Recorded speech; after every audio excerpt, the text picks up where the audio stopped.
श्री राम।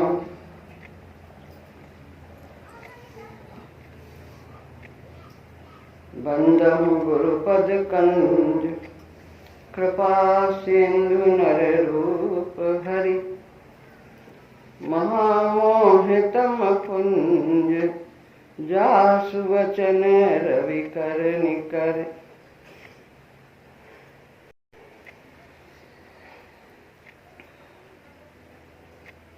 पूज्य गुरुदेव की असीम कृपा से और आप सभी साधक भाई बहनों के भाव तथा सेवा के द्वारा यह शिविर अपने आनंद की चरम अवस्था पर पहुंचा है और कल इसका समापन होगा, पूर्ति होगी।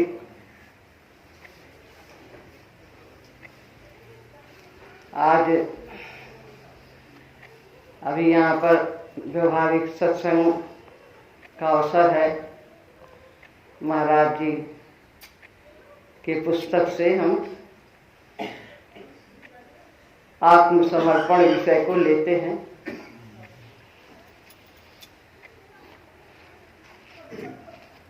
सभी का हम धन्यवाद करते हैं, आभार प्रकट करते हैं जिन्होंने इस महायज्ञ में अपना किसी भी प्रकार का योगदान किया है।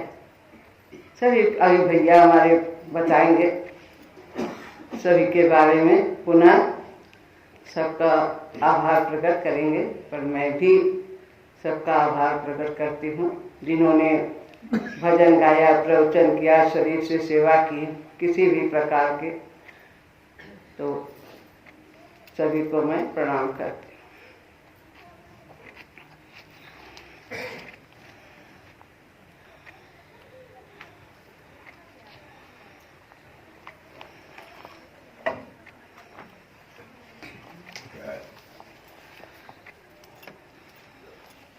आत्मसमर्पण अथवा आत्मदान, ये दोनों एक ही बात है। हमारी साधना शरणागति से आरंभ होती है और समर्पण पर समाप्त होती है। शरणागति और समर्पण में थोड़ा भेद है। शरणागति में द्वैचित्तता का अभाव होता है, अनन्य एक के प्रति, कोई अन्य नहीं, केवल एक के शरण आना, परमात्मा की शरण आना। चाहे हम सकाम से ही आए, आरंभ में सकामता रहती है, लेकिन भगवान की शरण आने से, अनन्य भाव से वो सकामता निष्कामता में बदल जाती है। तो आत्मसमर्पण यानी आत्मदान के बारे में महाराज जी ने जो लिखा है उसे हम सुनते हैं। वास्तव में आंतरिक साधना आत्मसमर्पण से ही आरंभ होती है और इसी में ही जाकर समाप्त हो जाती है। आंतरिक साधना सफलता प्राप्त करने के लिए यानी भगवत प्राप्ति के लिए 3 साधन महाराज जी ने बताए हैं। बाह्य साधन, आंतरिक साधन और आभ्यंतरिक साधन। तो बाह्य साधन सत्य, प्रेम और सेवा है। आंतरिक साधन इसमें अभिष्ठा, समर्पण, ग्रहणशीलता आदि है। और आभ्यंतरिक साधन में शांति, स्थिरता और समता, ये इसके लक्षण हैं। जब हम बाह्य साधन करते हैं तो फिर आंतरिक साधन होने लगता है और आभ्यंतरिक उसका फल होता है। हमें शांति आती है, हमारे अंदर स्थिरता आती है, और समता जो समत्व योग जिसको कहते हैं वो आता चला जाता है।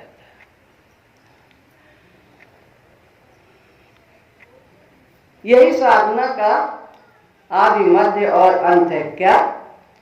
आत्मसमर्पण यानी आत्मदान। इसी से आरंभ होता है और इसी में समाप्त होता है। इसके बिना भागवती चेतना क्रिया ही नहीं कर पाती है। किसके बिना? आत्मसमर्पण के बिना। अब देखिए आत्मसमर्पण है क्या?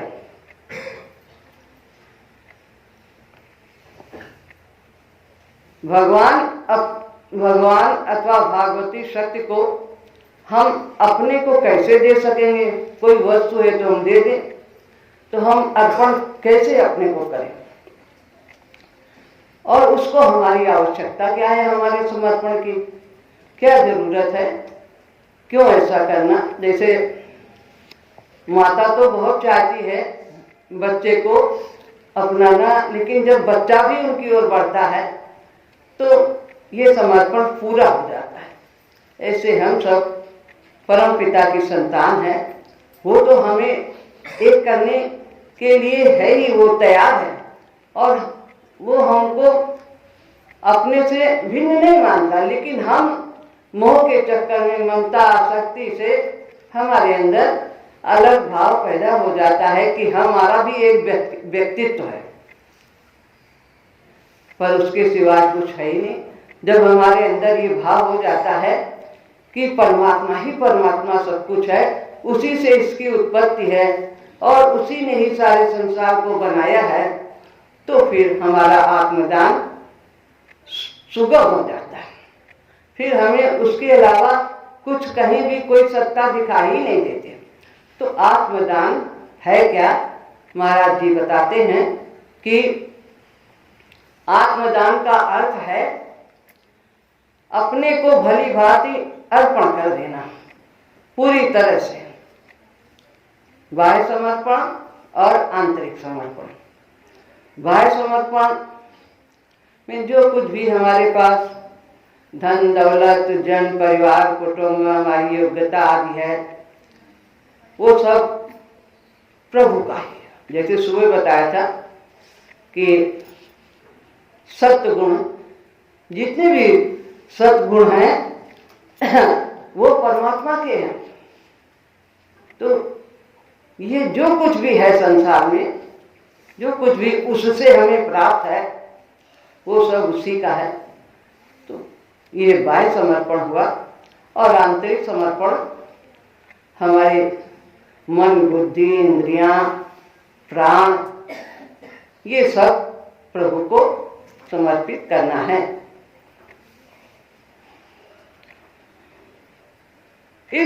इसी को आत्मदान भी कहा जाता है, चाहे आत्मसमर्पण कहें चाहे आत्मदान कहें।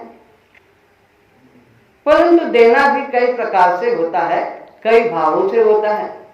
जैसे क्षमा का सुबह बताया था, तो कैसे अलग अलग होता है बताते हैं। आत्मरक्षा निमित्त किसी के पास जाकर अपना सौंपना, अपने को सौंप दो, हमारी रक्षा करो, हम असमर्थ हैं, हमें इनका भय है, वो हमें सता रहा, क्या हो रहा संसार में। आत्मरक्षा के लिए किसी को अपने से जो योग्य है, सामर्थ्यवान है, उसको अपने को सौंपना। किसी व्यक्ति पर कानून का बंधन है, वो सौंप देता है। कोई ज्यादा जानकार के पास जाता है, हमें रक्षा करो, हमसे ये गलती हुई, कर हमको बचा लो। अपने को भागकर बचाना जब वो असंभव समझता है, वो अपने को पुलिस के हाथों में सौंप देता है, समर्पण कर देते हैं। कितने जो है शत्रु के पक्ष पाकिस्तानी कितने समर्पित हुए थे, भारत को उन्होंने समर्पण किया था। सेना अपने को शत्रु का मुकाबला करने में असमर्थ पाती है, वो अपने को शत्रु को हवाले कर देती है। इसे भी आत्मसमर्पण करना कहा जाता है, पर है नहीं है। इसमें कोई बाह्य प्रभाव रहता है। बाह्य प्रभाव से प्रेरित होकर के ही वो अपने को समर्पित करता है, भय से, प्रलोभन से, तभी वो किसी अपने से अधिक सामर्थ्यवान के पास जाता है, उसकी शरण होता है आत्मरक्षा के लिए। इस सभी प्रकार के आत्मसमर्पण में कोई बाह्य शक्ति, कोई अपनी अयोग्यता बलात् व्यक्ति को प्रेरित करती है अपने को किसी के अधिकार में कर देने के लिए।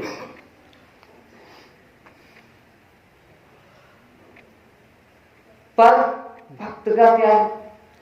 भक्त भी संसार के दुख से व्याकुल हुआ भगवान के आश्रय होकर उनकी शरण ढूंढता है। अब कोई सहारा नहीं है, प्रभु एक तुम ही आधार, एक तुम ही आधार। अब हमारे ऊपर ये मुसीबत आई है, ये दुख है, ये संकट है, तो प्रभु हमारी रक्षा करो, हमें ये अभाव है, इसकी पूर्ति करो। तो इस प्रकार वो केवल भगवान की ही शरण आता है और इधर उधर नहीं जाता। लेकिन ये भी पूरी तरह से आत्मसमर्पण नहीं कहा जा सकता। सभी सहारों को छोड़कर वो अपने को भगवान के चरणों में डाल देता है, चाहे राखो, चाहे जैसे रखो, चाहे उबारो, चाहे ना उबारो। ये आत्मसमर्पण उच्च कोटि का नहीं है, महाराज जी कहते हैं। यह भी भय से प्रेरित है और मोक्ष की आकांक्षा लिए हुए। इसी को हम शरणागति कहते हैं। जैसा कि अभी बताया, शरणागति और समर्पण दोनों में अंतर है। तो ये शरणागति पर भगवान कहते हैं कि तुम भी मेरे भक्त हो, आतो जिज्ञासुरार्थार्थी ज्ञानी चा भरतर सब, सभी मेरे भक्त हैं, सभी उदार हैं, क्योंकि श्रेष्ठ कार्य करने वाले हैं। भगवान की शरण आना ये बहुत ही श्रेष्ठ कार्य है, तो वो सभी उदार हैं। शरणागति भय से आरंभ होती है। भय तथा भय की निवृत्ति ही उसमें प्रधान होती है।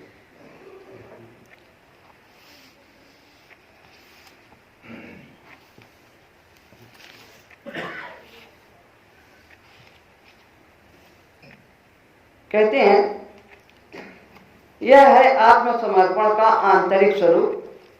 यही उसका रहस्य है कि जो कुछ ऊपर लिखा है इन सबसे रहित होकर के प्रभु की शरण आना, निष्काम भावता होनी चाहिए और भगवत भाव होना चाहिए, तब ये समर्पण पूर्ण होता है। प्रीति और गाढ़ श्रद्धा इसके लिए अनिवार्य है। प्रीति, कैसी प्रीति? पावन प्रीति, जहां कोई मांग ना हो। भगवान से हम कुछ ना मांगे हो, तुम ही नीक लागे रघुराई और सो मोहि देव दास सुखदाई। रामायण में भी हम पाठ करते, जिनको कछुक न चाहिए, कुछ भी नहीं चाहिए, कबहू कुछ भी नहीं चाहिए। तो इसके लिए यही पावन प्रीति आवश्यक है। उन पर इतना गहरा विश्वास हो कि वो बिना मांगे ही जो कुछ भी हमारे हित में होगा वो हमें प्रदान करेंगे, निश्चित रूप से प्रदान करेंगे, इतना गहरा विश्वास हो। महाराज जी कहते हैं भगवान का भक्त अपने अर्थ के अभाव के लिए या अपने दुख के दूर करने के लिए कभी कुछ नहीं मांगता। उसे तो केवल भगवान का भजन और उनके जनों की सेवा करने में ही आनंद आता है। तो क्या चाहिए? पावन प्रीति। किसके लिए? भगवान के प्रति, जहां कोई मांग न हो। जरूर इसमें हित है, हो सकता है आज हमें समझ में नहीं आ रहा है इसमें क्या हित है, वियोग में क्या हित है, अपमान में क्या हित है, नहीं समझ में आ रहा। लेकिन नहीं, इसमें हमारी आसक्ति दूर होती है, हमारा अहंकार दूर होता है, हानि होती है, तो लोभ कम होता है। तो भगवान तो हमारे मन के हिसाब से नहीं चलते कि मन इनका सुखी हो जाए, दुखी ना हो। वो तो हमारे हित की करते, परम हित की करते।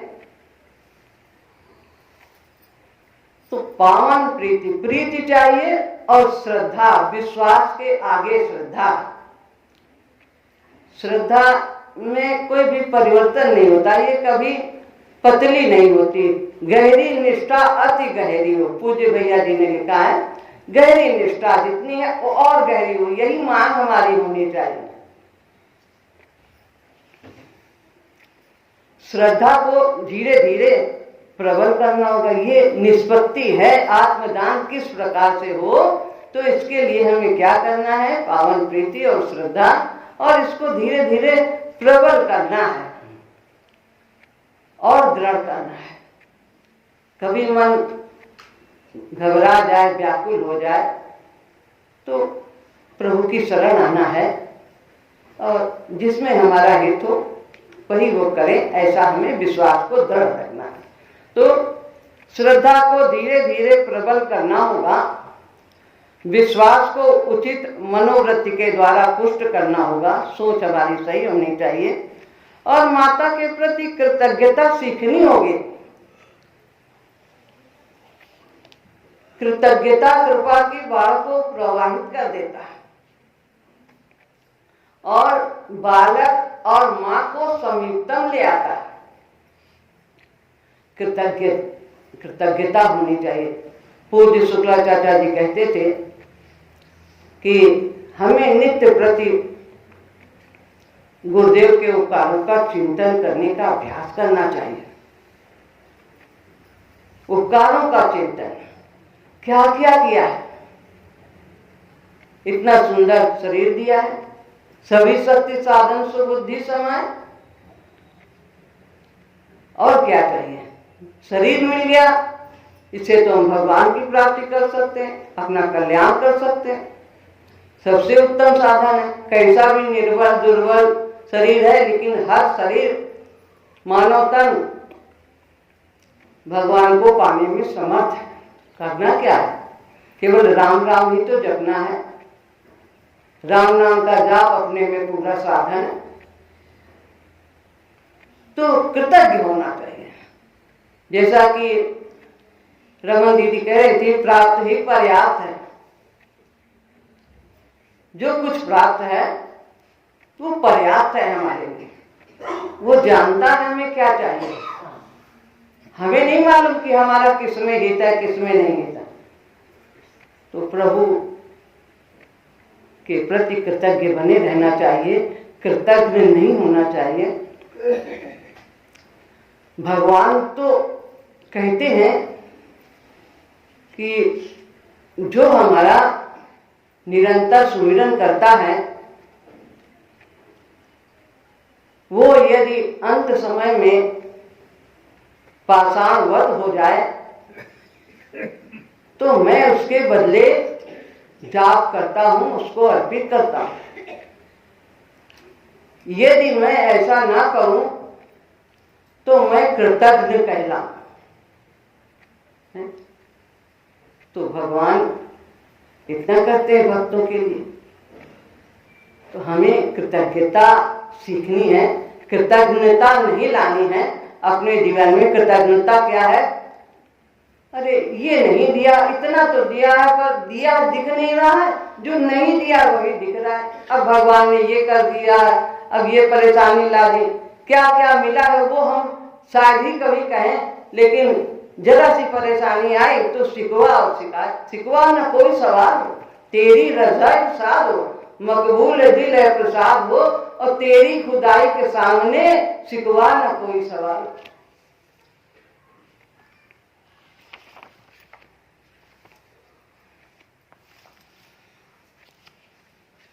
अब हमें ये देखना है कि इसमें आत्मदान में कौन कौन सी वृत्तियां बाधा पहुंचाती हैं। तो ये कहां कहां मिलेंगे, ये हमें बुद्धि के क्षेत्र में मिलेंगे, हृदय के क्षेत्र में मिलेंगे और प्राण के क्षेत्र में मिलेंगे। ये वृत्तियां कहां कहां बाधा पहुंचाती हैं। बुद्धि के क्षेत्र में मिलेंगी। वो संशय और कुतर्क हमारे अंदर बहुत है। बुद्धि के क्षेत्र में कुतर्क करते रहते हैं। संशय आत्मा विनश्यति।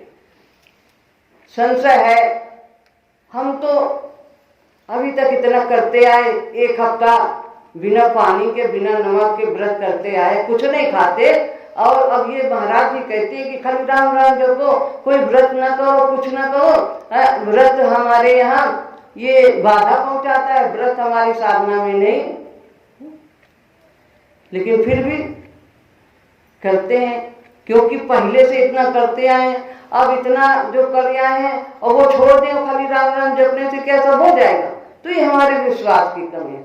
गुरु की बात को आंख बंद करके विश्वास करना चाहिए, अपनी बुद्धि बिल्कुल नहीं लगानी चाहिए। जितनी जल्दी हम जो भी साधारण सी बातें हैं हम उनको पकड़ लेंगे तो हमारा कल्याण हो जाएगा। अपनी बुद्धि लगाएंगे तो सब गड़बड़ जाला में पड़ेंगे और लंबा रास्ता हम अपना करते चले जाएंगे प्रभु मिलन का। तो ये संशय है, कुतर्क करते रहते हैं। वकील बैठा अंदर, वो बोलता रहता है। तो बद्ध मूल सिद्धांतों, जो जिन सिद्धांतों से हम बंधे हुए हैं, वे हमारी बुद्धि के क्षेत्र में हैं और वो हमारे आत्मदान में बाधा पहुंचाते हैं। और इसका मतलब ये नहीं कि हम बुद्धि से काम लेना बंद कर दें। बुद्धि का काम जो है उसी काम के लिए उसका उपयोग करें। अभी तक बुद्धि सब चातुरी में, संसारिक में लगी थी कि ये कैसे संग्रह करना, कैसे बटोरना है सब कुछ, क्या मेरा मेरा मेरा। तो हमें बुद्धि को अपने कर्मों को दिव्य बनाने में लगाना है, अपने जीवन को दिव्य बनाने में लगाना है। हमारे कर्म दिव्य हो, अकर्म हो, उसमें लगाना है। भगवत अर्थ कर्म करना, या ज्ञार्थार्थ कर्मणो में लोको एवं कर्म बंधना तदर्थम कर्म कौन दिए? मुक्त संग समाचर, मुक्त संग समाचर। तो उसके लिए करो, यज्ञ के लिए करो। जितने भी कार्य भगवत भाव से किए जाते हैं वो सब यज्ञ हो जाते हैं। तो बुद्धि का इसमें हमें उपयोग करना है। और हृदय में भी मिलते हैं इसके समर्पण में बाधाएं। हमारे अंदर राग द्वेष है, ये हृदय के क्षेत्र में मिलते हैं। ये बाधक है। राग अनुकूलता से राग करते हैं और प्रतिकूलता से द्वेष करते हैं। ये हमारे मन का, इससे इंद्रियों को सुख मिलता है तो ये हमें चाहिए, और ये नहीं चाहिए, इससे कष्ट मिलता है। ये व्यक्ति अच्छा है, ये परिस्थिति अच्छी, ये घटना अच्छी है, यही हमें चाहिए। क्या चाहिए? जो हम चाहते क्या वही होगा। नारद का नहीं हुआ, हमारा क्या होगा? तो राग द्वेष ये कंटक है हृदय के, इनको हमें इसमें ढूंढना है। प्राण के क्षेत्र में मिलेगा। प्राण का क्या काम है? उसका तो काम केवल शरीर को पुष्ट रखना है, इसको ठीक रखना है। इसके लिए जो आवश्यक है तो वो सब उनकी पुष्टि और तुष्टि करती प्राण यही करता है, कामना करता है। लेकिन वो इस कार्य को छोड़ करके वो इंद्रियों की पूर्ति में लग जाता है और अपने धर्मों को छोड़ देता है। इंद्रियां जो चाहती हैं, मन जुड़ा हुआ तो उनकी पूर्ति में। तो प्राण, जब हम भगवान का भजन करते हैं तो जो भगवत ये हमारी संसारिक कामना है वो भगवत कामना में बदल जाती है। फिर एक ही कामना रह जाती है कि भगवान को पाना है। शरीर किस लिए मिला है? भगवान को पाने के लिए। तो इस प्रकार अहंकार भी बाधक है।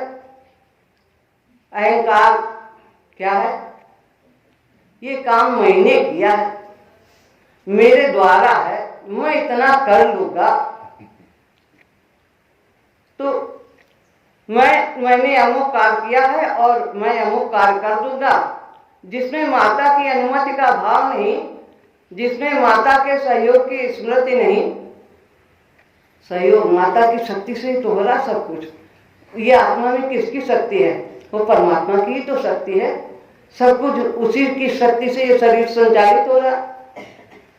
तो ये भगवान की शक्ति से है। हम भगवान की आज्ञा का पालन करिष्ये वचनम तब, अब मैं आपकी आज्ञा का पालन करूंगा।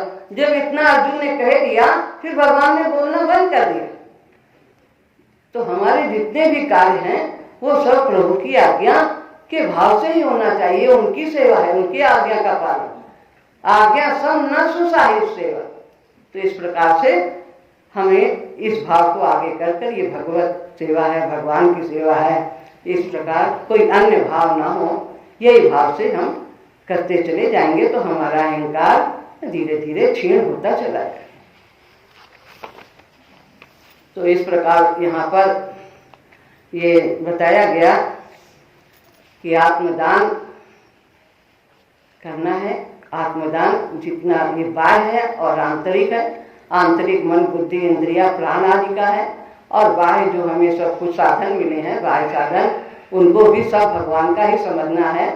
हमारा कोई गुण नहीं है, सब जितना भी गुण है वो सब परमात्मा का है, उसी की योग्यता है। इस भाव से करते हुए भगवान से जोड़ करके सब कुछ हम उन्हें समर्पित करें, और यह इसके जो हमारी बाधक हैं उनको समझे, कहाँ कहाँ ये हमें बाधा पहुँचाते हैं और इसकी निष्पत्ति किस प्रकार से होती है, ये कैसे होगा, इसका क्या उपाय है। अपने अंदर पावन प्रीति को बढ़ाना है और हमारे अंदर श्रद्धा को प्रबल करते जाना है। ये है आत्मसमर्पण का सुगम उपाय। तो पूज्य गुरुदेव ने यहाँ पर इतना दिया। वैसे तो इसके हमने कई वीडियो बनाए हैं, तो 12 भाग हैं, लेकिन हमने इसको संक्षेप में करके बताया है, सबको बीच में लेकर के। तो जो महाराज जी ने चाहा वो बोला है, और बाकी पुनः हम सबको धन्यवाद देते हैं जिन्होंने इसी महायज्ञ में जो भी किसी भी प्रकार की सेवा की है, तन से, मन से, धन से, सब आदर के पात्र हैं। मैं उन सबका आभार प्रकट करती हूँ। पूज्य भैया जी, पहले तो हम पूज्य गुरुदेव को कोटि कोटि प्रणाम करते हैं। उन्हीं की कृपा से ही ये कैंप संचालित हुआ है, उन्होंने ही सबसे यंत्र के रूप में कार्य करवाया है, उन्हीं की शक्ति से हुआ है। और बाकी सभी हमारे भाई बहन, पूज्य आदरणीय विष्णु भैया, बेटा सचिव और सचिन, और जो भी मामी जी हैं, रमन जी हैं, कमला बहन हैं, रसी बहन है, और हमारे अनिल भैया हैं, श्री रमेश और मदन जी, जितने भी हमारे भाई बहन हैं, सबका मैं आभार प्रकट करती हूँ। भजन गाने वाले वंदना है, और जो भी बहनें हैं, मैं सबके नाम नहीं याद हैं, तो उनका भी मैं आभार प्रकट करती हूँ। शिव कुमार प्रवचन बोले, और सभी हमारे विष्णु भैया ने बोला, कमला, शशि बहन, रमन दीदी, तो सभी को मैं धन्यवाद देती हूँ। सुधीर भैया को बहुत बहुत धन्यवाद देती हूँ, बहुत बड़ी सेवा करते हैं। तो इस प्रकार अपने सभी आदरणीय को मैं प्रणाम करती हूँ, बारंबार प्रणाम करती हूँ। सभी जो जिसका भी नाम छूटा है, सबको मैं प्रणाम करती हूँ, सबका आभार प्रकट करती हूँ। राम बोलो। श्री राम।